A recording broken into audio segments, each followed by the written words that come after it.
Bonjour, ici Sébastien Goulet, annonceur à de nombreux Jeux olympiques. Vous regardez et écoutez PAA Game Day. Hi, I'm Sébastien Goulet, public address announcer for numerous Olympic Games, and you are watching and listening to PAA Game Day.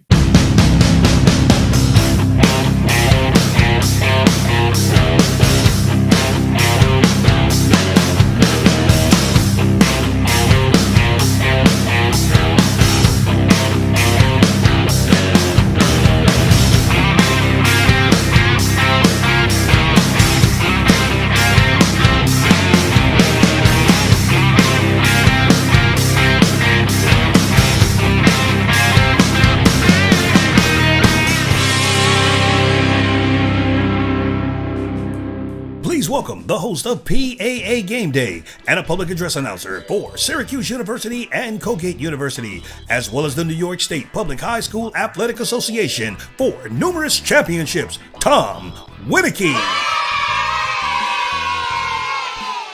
Welcome back, everybody, to PAA Game Day. This is our 15th episode, and we're really glad that you're here with us today. Now, if this is your first time tuning in, well, welcome. Thanks for checking us out, and we hope you enjoy this episode and maybe even go back and listen or watch a few of our past podcasts. And if you've been here before, a special thank you for staying with us. You won't be disappointed today. Whether you're getting this podcast on Spotify, Apple Podcasts, YouTube, online at paagameday.com, or somewhere else, once we finish, please take a moment and leave us a review. Let us know what you liked or didn't like, and we use that constructive feedback to help us shape future podcasts. Here on PAA Game Day, we've gone behind the mic with public address announcers from professional baseball, football, basketball, ice hockey, horse racing, soccer, tennis, and the Olympic Games, you name it. We talk about how they get started, what it's like to work those major events, and the stories that you don't hear about during the game. Maybe even hear a bit of advice. Today's guest? Well, he's been behind the mic at 5 Winter Olympic Games and 1 Summer Olympic Games. But like a lot of us, his journey didn't start on the world stage. It started by tagging along with his dad to games and discovering that that sports environment is just too exciting to resist. He's been the voice of Olympic ice hockey since 2006. And if you're watching the Winter Olympics in Milano Cortina in February of 2026, there's a very good chance that you'll hear him once again. So let's get right to it. Sébastien Goulet, welcome to PAA Game Day. Thank you so much for taking the time to sit down with us today. Thank you for having me, Tom. So let's get started right here. I've talked with a lot of people on this podcast, and everyone seems to have a great how it all started story. And I feel like yours is one that'll really resonate with our viewers and listeners because it just began with looking up and tagging along with Dad. Correct. In the beer league, he was playing Friday nights. He had games starting at 8, 9:30, or 11 p.m. The 11 p.m. ones were always special because we would go out for pizza afterwards at 1:30 in the morning and grab a slice.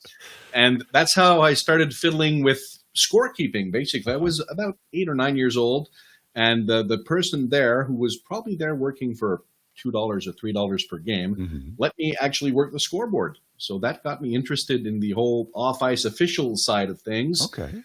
I might be one of the rare Canadians who can't skate for my life. I can go forward just about, but don't ask me to go backwards or to break. That's not going to be pretty. Okay. So I think that off-ice work was going to be the thing for me, and it got me very interested in the whole mechanics of communication with the officials, and actually the management of the game by itself. See, you talk about ice times, and I can remember as a kid playing house league hockey, and it seemed like getting those late at night ice times or like 4 a.m. on Sunday morning were the best because you woke up and it was the whole day was in front of you and you'd already played a hockey game. You were raring and ready to go. Oh, absolutely, you're right. And when he was changing after the game, the guy would let me play on the ice with his stick and a little shimmy on my on my boots, and while waiting for my dad to be ready. So that it was a great time. Yeah. Now, not long after that, following your dad around, and you got a little bit older, there was an international ice hockey tournament, Bantam. If I understand that's right, it's under 15 tournament up in your hometown of Sherbrooke, Quebec, and you got involved in there. But how did you get your foot in the door in that international tournament? I had started working as a scorekeeper at age 13 for hockey. I had been attending that tournament for the previous few years. It was a small building. It could probably fit at most 1,000 people. And they had teams coming in from the United States, and it was beginning to get a little bit bigger. The first year I worked, they had a team from Latvia coming in. And then afterwards, we had Russians, we had Ukrainians. And when I started working at 13, there weren't many people that were doing the actual announcing part of the game. We were scorekeeping and we were managing the clock, but there was a microphone available. And I thought, I've always wanted to do that. Why not try it? And announcing is actually part of scorekeeping in hockey. So I always made sure that the sound system was on and working and loud enough. And I started working, and the referees on the ice started noticing. And my first nickname was actually Claude Mouton for the late, great Montreal Canadiens announcer, who worked until 1993. So I was Claude Mouton to them. And, being in the staff of the Sherbrooke Hockey Association, I started working the tournament and announcing the games. Of course, I would get the 8 o'clock starts or the 9:30 p.m. games because I was a first-year scorer. But they listened to me. They liked what I did. By year 2, I was doing the championship games. And the rest, led me to where I am today. And now after that, from what I understand, you took a job with a professional lacrosse team from Montreal. And even though that team only lasted a year or two, it was the same presentation crew from the NHL's Montreal Canadiens, right? No pressure. He comes to me, the manager comes to me before the very first game, my first pro gig ever. That was in 2001. And he said, "You've done hockey, right?" And I had done the junior team in Sherbrooke for 4 years, the Faucon, then they became the Beavers. And I said, yeah, I know hockey. Well, he said, we'll be listening and I'll talk to you after the game. And I thought, oh my goodness, does that mean what I think it means? And we had a heck of a game. The first game the Montreal Express ever played was in Calgary, and they beat a league record for most goals. They won 32 to something. So I thought, there's no way in heck that could happen again. They did win 23-12, their first game in Montreal, if I remember correctly. I had a grand old time doing it. And after the game, he comes down and he says to me, "You know what? We like your style. Our backup P announcer for the Canadiens had been there since 1976, and we want to make the tone a tad younger. So here's a pass. Come tomorrow night. We play the Rangers, and we'll show you how it works. And when Michel Lacroix leaves for the Salt Lake City games, you're going to be taking his spot." And I was beyond myself. Oh, wow. Now, this was at the Bell Center, correct? Now, I imagine you've attended games at the old Montreal Forum and at the Bell Center as a fan, and being there now, it isn't Roger Doucette singing the national anthem anymore, but it's still the hallowed place for professional hockey. So what's it like working in that building, in that environment as a professional and not just as a fan? Or can you not even separate the two? Well, when I grew up, the Forum was a mythical place, and I did manage to go to a couple of games. I was actually in the stands for Saku Koivu's first NHL game. He later became the captain of the Canadiens. But I have very little regrets in my career. I've never worked at the Forum. I wish I would have, but it shut down when I was 19 years old, so that would have been hard for me. But yeah, they say the temple of hockey, the Mecca. It truly is, and the fans make it special. What I have the chance of working, it's special in that building when there's nobody in there too for corporate events, and there's just something with that building, with the history and the banners hanging from the roof, that makes working there something very particular. And everyone that has had the opportunity to replace me, because I can't make every gig there, always says the same thing. I can't believe I worked here just to hear my voice, and that sound system in this building feels terrific. And it actually does. Yes. Now, I know we're interviewing you and hearing your story, but hearing you talk about the old Forum and being the Mecca and a temple, I just have to share a story. I'm originally from Western New York in the Buffalo area. And in the early, mid, and late 70s, the Sabres were very, very good. And they could go to Montreal and play with the Canadiens. And at one point, they set up a series with Soviet teams. And one of the Soviet teams came to Buffalo, and the Sabres blew them out. I don't remember the score, but they doubled their score. For me, it was so much fun to watch. Their next game was at Montreal in the Forum, and I still remember watching this on Hockey Night in Canada. The Sabres came out to warm up, and the Forum crowd stood up and gave the Buffalo Sabres a standing ovation for beating the Soviets 2 days before. And I will never forget that moment. It was just unbelievable. They may call it Canadian politeness, but Guy Lafleur came back to play with the Rangers and scored 2 goals that night, and that got the biggest ovation for a visiting team goal that anybody had ever heard. Oh yes, I believe that people in Montreal know their hockey, and they can recognize when great feats are accomplished. Yes, they do. That's good on them. Now, with all those experiences we've talked about, working at that Bantam tournament, fidgeting with the scoreboard, working for the lacrosse team, back up for the Canadiens, was there one thing in that timeline that set the hook for you that said, this is what I want to do? It's funny. The first small little mention in my local newspaper when I worked that tournament in Sherbrooke saying, you know what, we heard that guy, he's pretty good, and he's been saying the names right, and he's been, coaches have been happy with the way he's been saying the names for the Russian teams or the German teams, and that kind of got me, I'm doing my work, and people appreciate it. And that got me thinking, this could be something one day, but it had always been a sideline for me. So it always stood as a dream. And you know what? After all I did, it still is. And I'm always looking forward to the next gig. Yes, and that's right. You never dread going to the next game. You can't wait to get there. Now, I also understand that you're in the voiceover field. Now, how did that side of your career get going? Some TV producers that come to games would come to me after saying, would you be interested in doing some commercial work? Or, we have training videos that we want to make. Would you be interested in doing that? So the years went by and, I went to studios, taped my stuff. I have a little setup here at home as well. And I registered on a couple of voice sites. And the biggest gig I ever got for voiceovers was actually for the Christie's auction house for a Monet painting.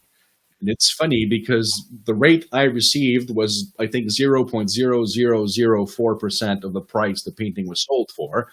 So I may have had asked for more, but it's an honor to be. They wanted someone that could say the native French name of the painting, and that's what got me the gig. I gotcha. Now, with doing voiceovers and public address announcing, do you feel that they complement each other? Are there skills that cross over between the two? Yes, and there's actually a third side of my career that is play-by-play work. And it's funny, people think that it's easy to go from one to another, but it really isn't. When I left for the Torino games in 2006, they had auditions because Michel Lacroix was going and I was going, so they were looking for a third string. And they got people from all over, radio, play-by-play, voiceover artists, coming to work one period of the Montreal Canadiens games. And hockey, it's a protocol. You always say the same things. The only things that change are the numbers, the names, and the time of the events. 2 for roughing is 2 for roughing everywhere. And for some odd reason, people that knew how to do hockey announcement could not work it out. I had people just have to leave after 10 minutes of play because they just couldn't do it. So they do complement each other, but they're not the same kind of work. And there is an adaptation to make from the voiceover work to the play-by-play work to the public address announcing work. Mm-hmm. Yeah, I imagine a script is a script, and there's times that you have to be able to change on the fly, maybe ad lib a little bit, make it read better, sound better when you read it, make it fit the atmosphere, the environment, the hockey environment. Yes, all those things that need to be taken care of. So, folks, this sounds like a good time to take a quick break. And when we come back, Sébastien will walk us through what it really takes to prepare for, announce, and live at so many different Olympic Games. We'll be right back.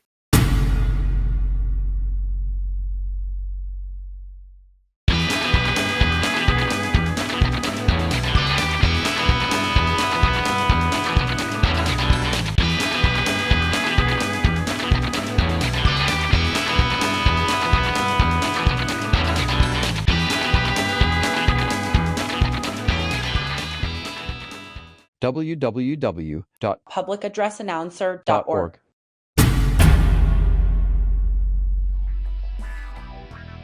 So welcome back, everybody, to PAA Game Day. We're here with Olympic public address announcer Sébastien Goulet. Now, Sébastien, you've covered ice hockey at 5 different Winter Olympic Games: Turin, Vancouver, Sochi, Pyeongchang, and Beijing. Now, you've also announced boxing and weightlifting at a Summer Games in Rio. Now, for most people listening, the Olympics are incredibly far out of reach. They're in another stratosphere. So how do you even figure out who to contact for that? And does someone formally apply for a PA announcing role at the Olympics, or are you chosen? I don't like the term chosen, but it has a good ring to it. The first one, pure streak of luck. The internet wasn't as it is today in 2005, and I did manage to find the competition manager's name for the Torino 2006 hockey tournament. All right. Some gentleman in Norway. And I found his email and just wrote him a letter saying, I've been the backup for the Canadians for 3 years. Michel Lacroix has done the Olympics in 98 in Nagano and 2002 in Salt Lake City. So he's been my mentor basically for the past 3 years. And, would you have a spot for me? Uh-huh. And at the time, Torino were the last games where we had French, English, and the home language announcements in game. Mm-hmm. Right now, French is limited to the victory ceremonies, of the medal ceremonies at the end, because it's an official Olympic language. You will hear it at opening and closing ceremony as well. But in game, not as much. They thought it was, time consuming, and they want to make everything a little bit quicker. And I thought, that's a stab in the dark. There's no way in heck someone in Norway is going to reply. But, I took my shot.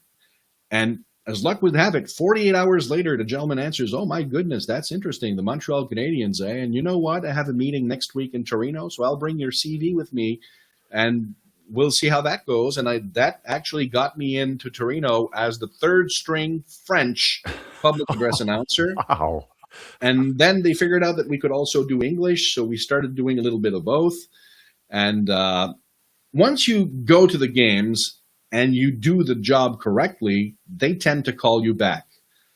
What people need to understand is that we have different groups that are doing the sport presentation business department at the Olympics.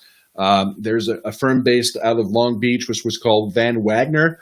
There's a company in Australia that used to be called Great Big Events that's now called RWS. There's a company in London that's called the Sport Presentation. There's AWE in Brazil. Yeah. And all these companies bid to be the ones that have the contract for sport presentation for the Olympic Games. And once you're linked to one of them, usually the other ones don't call as much unless you're recommended by people. And everybody knows each other in that department and in that the sport presentation world. So once you do the job and you do it good, then, you show up, you help out your producer, you help out your fellow announcers, which, you go to Italy, for instance, there are no international hockey tournaments there often. So you help them out and you do the work, and they tend to call you back. And that's how, Torino led me to whatever followed. And I'm very lucky for it. Well, that's what a lot of people have told me, both here on this podcast and in the announcing world. You never know who's listening. Every Correct. Game is an audition. You never know. Now, previously, Sébastien, we had PJ Kwong here on the podcast talking about her Olympic experience, that primarily being in figure skating. And she emphasized the level of preparation required for something on such a huge stage as the Olympics. Now, what's it been like for you preparing for, announcing, and then living at those Olympic venues across those 6 different cities, each with their own different cultures, expectations, and atmosphere? What was that like? It's a trend I've been setting for the past 20 years now. When the rosters are published, and it was the case for hockey in just the past few weeks, I started working on my lists. I'm a member of a few sites that have actually the player pronunciations on them. So I listened, I write them phonetically for every single team, men's and women's, because we're going to be doing both. And you never know who's going to be playing the quarterfinals or the semifinals. So you prepare every team. Even though you're not doing them in the round robin tournament, you never know when they can show up. And if you can't find it out, usually we fly to the games 4 to 5 days in advance, and we will work at the venue on the technical aspect of things, making sure we have our timings right and everything. But when we have time off, we go down to ice level and meet with team representatives with the rosters and say, pronounce the names. I'll try to repeat them and correct me until I have them correct.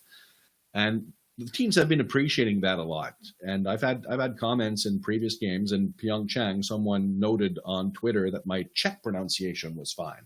Well, it's because the guy was in front of me and I was saying that gentleman's name until I had it right, and I wrote everything phonetically, and that's how I've been working ever since. Exactly. And you may have had the same experience. Well, I'll do that.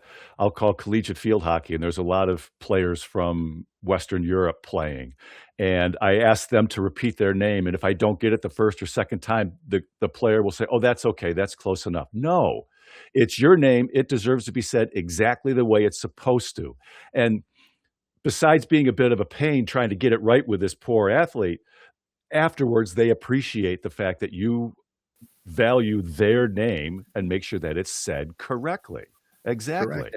Now, And when you say you never know who's listening, their parents might be in the stands or watching on television. yes, And if they can acknowledge that, they've heard their son or their daughter's name pronounced correctly, that's all there's to it. exactly. Now, when it all boils down to it, with preparation for the Olympic Games, does that Olympic prep compare to somebody that might be listening or watching today that has to go through prep for their local or collegiate, or maybe they're working at the professional ranks in the United States? Is there anything different that you do, or preparation is preparation? I went to go for pronunciations when I was looking at that U15 tournament in Sherbrooke. I met the teams back there, and I started taking notes at that time. The level of competition doesn't matter. If you want to do this job and have the opportunities to move forward with them, you need to do the work, and that's part of the work, and that's the part of the work that people acknowledge the most. If you do the right pronunciations, you will be invited again to work this tournament, another tournament, an international tournament, who knows? So do the work. It's important. That's right. That's exactly right. All right, folks, another good time to take a quick timeout. And when we come back, Sebastian's going to talk to us about being bilingual. And trust me, it's more than just speaking French and English. If you want to know more, stay tuned.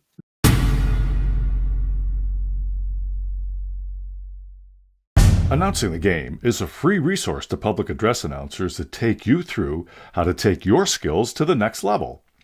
A simple click on the sport gives you free access to a video that goes over terminology and rules specific to a lot of sports. So take a look. See if we can help you improve your skills. So here we are, folks, back with Sébastien Goulet. Now, Sébastien, you describe yourself as bilingual, but you take that a step further.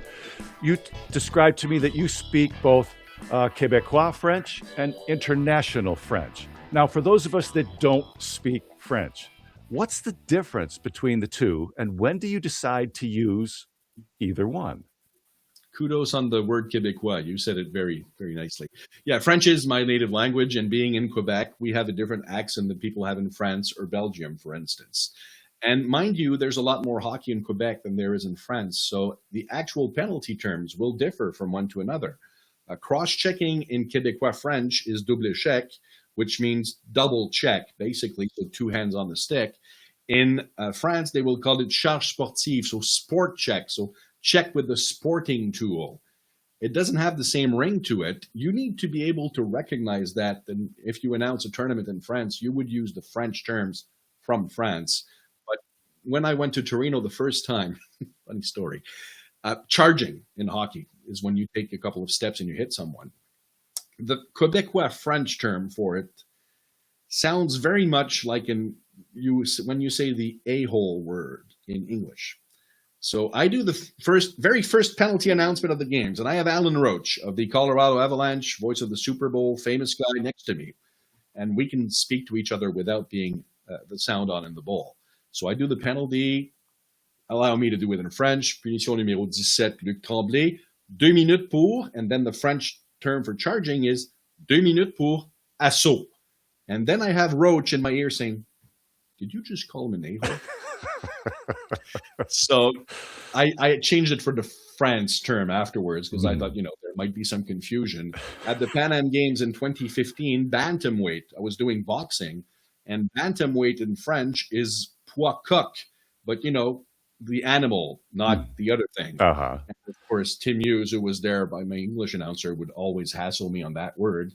And he called me, le Cub du Canada and everything. Oh, yeah. It's an actual sports term. I can't do anything for it. The language barrier, it hits you sometimes. Yeah, well, I guess you have to forget some of our professional ignorance at that point. And now, when you described your English, yes. I can't wait to hear how you talk about this. You described it as general North American English, not Canadian.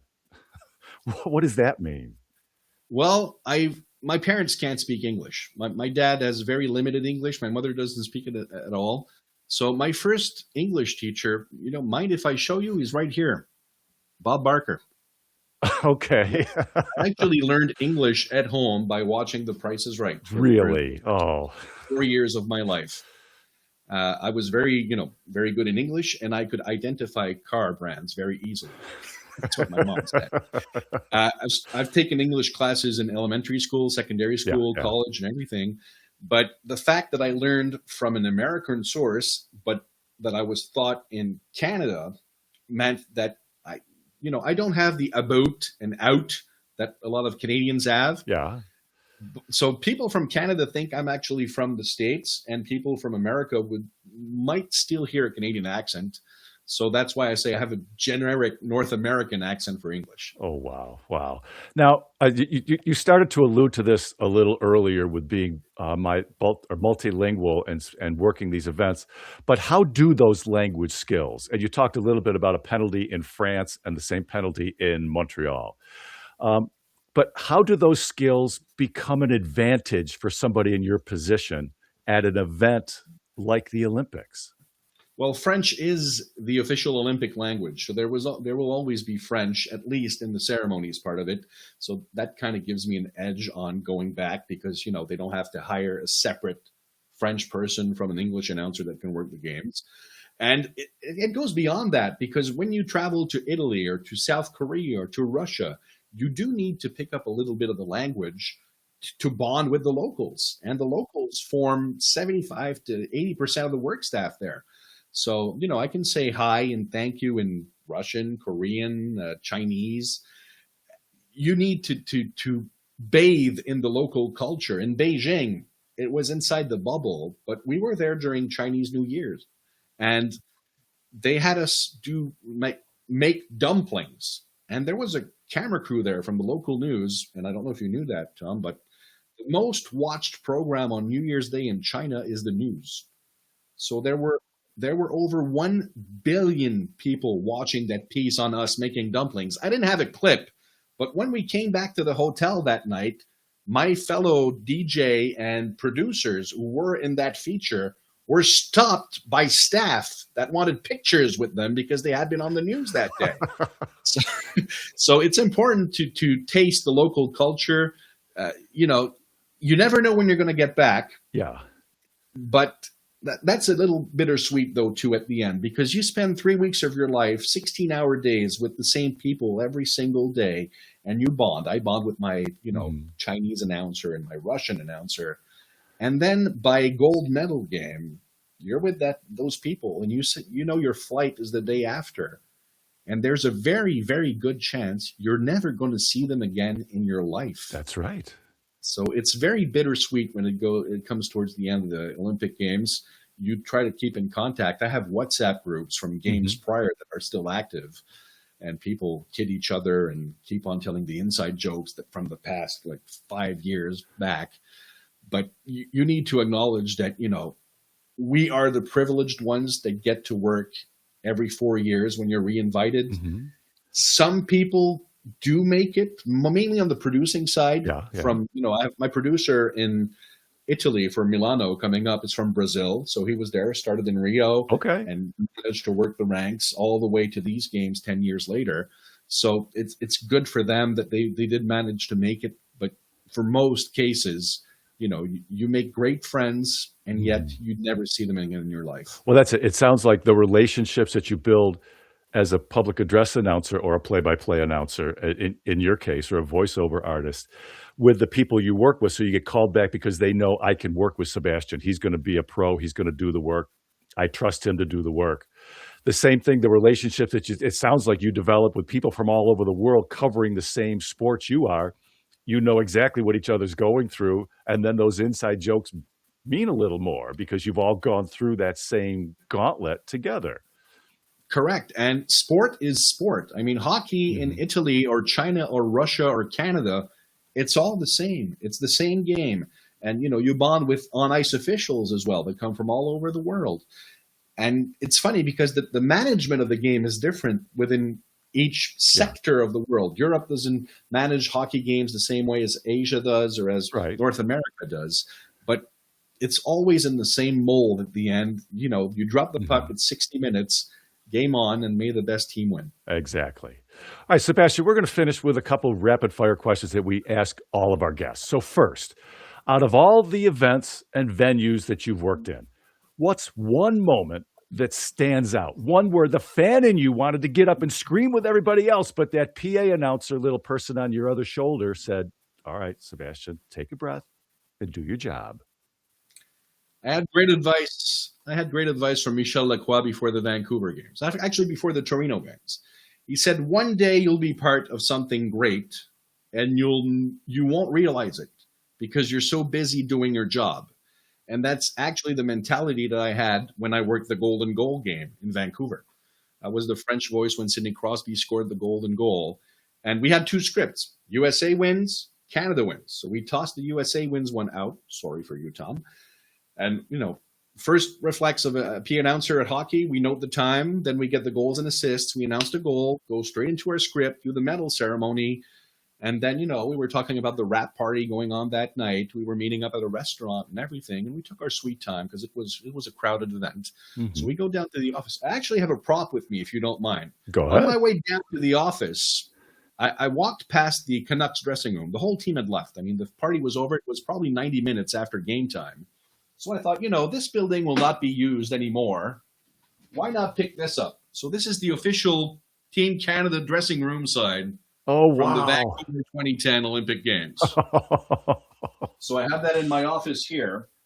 So we say goodbye, see you guys at the party in a few hours. Then I exit the building, and the people were screaming and yelling and honking. I thought, what the heck is that? Oh, right, we won the gold medal in hockey. And, they were swerving the subway and everything. I thought, okay, that's a party. It's a nice party, but I never acknowledged the fact that we won the gold medal until I was out of the building 2 hours after the game ended. Oh, you were just so engrossed into what you were doing and the mechanics of what you're doing. That's right. Just like your predecessor in Montreal said that you're not going to realize it, and it happened to you. Exactly. Oh. Now, on the other side of that, something that's come out of your mouth, I know it's happened to me and all of us, and you instantly want to stuff it back, and you hope against hope that nobody heard it, but you know deep inside that they did. Any of that? People think that since we have announcer voices, we can sing. I can't sing.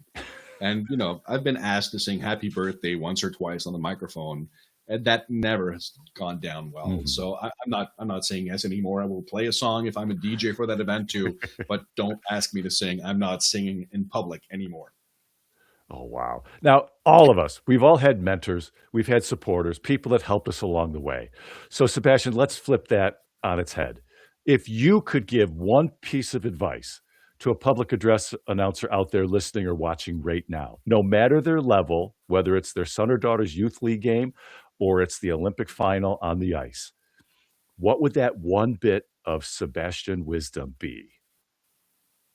Do what I did. Take your shot. Send an email. Reach out to someone. Do your work. Prove your talent. And know that there's people out there that are looking for people like you that can do the job, that will do the job, and you never know when luck is going to strike. So send out that email, send out that reel tape, and make sure people hear you. You want to work a national event? Find a contact for it. Send your stuff. You never know when it's going to work out. Absolutely. Absolutely. You never know when that lightning bolt is going to strike. Now, to close things out, after everything you've done, what keeps you coming back to the mic? After all these years, what stops you? And we touched on this a little earlier. What prevents you from having a feeling for that next game on your calendar that this is just another game? The relationships you build doing these events, the fact that you get to be part of one of the greatest shows in the world, and I think the most important thing is because I still love doing it. Yes, it's been an honor doing that for the past 20 years, the Olympic Games. I think I've worked more Olympic hockey matches than I've worked Canadians games because Michel Lacroix never comes down sick. But I still love it. I love the people. I love the sport, and you can't take anything for granted in our stream of activities. So as long as they keep calling back, my answer will always be yes, and I will do a professional job and give myself 100% to it. Yes, to know that you enjoy the game and calling the game, and you also enjoy the preparation and the work that nobody sees you do. When you enjoy all that, like it sounds like you do, this is all gravy. This is all golden for us. Correct. Now, folks, that wraps up episode 15 of PAA Game Day featuring Olympic ice hockey public address announcer Sébastien Goulet. So, Sébastien, thank you so much for taking the time to join us today. It's been every bit as informative and as fun as it was advertised. So, thank you. Thank you for the invite. It was a great time. We all love this. This was a blast. And to everybody out there watching and listening, thank you for joining us today. And wherever you're getting this podcast, please take a moment, sign in, and leave us a review. Your feedback helps shape our future episodes, and we'd really appreciate that. And in our next podcast, I'll be sitting down with Sam Laterna, a ring announcer for professional wrestling. So for all of you out there, thanks for watching and thanks for listening. And we'll see you next time on PAA Game Day. I'm your host, Tom Winiecki, and I can't wait to hear you on the mic.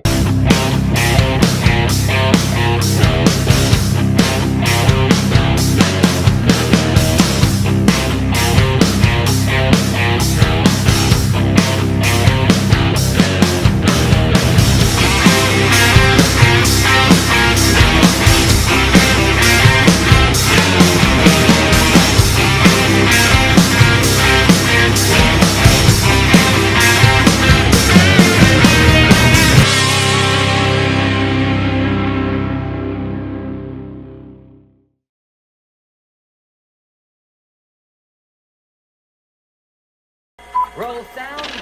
Sound production, take 2.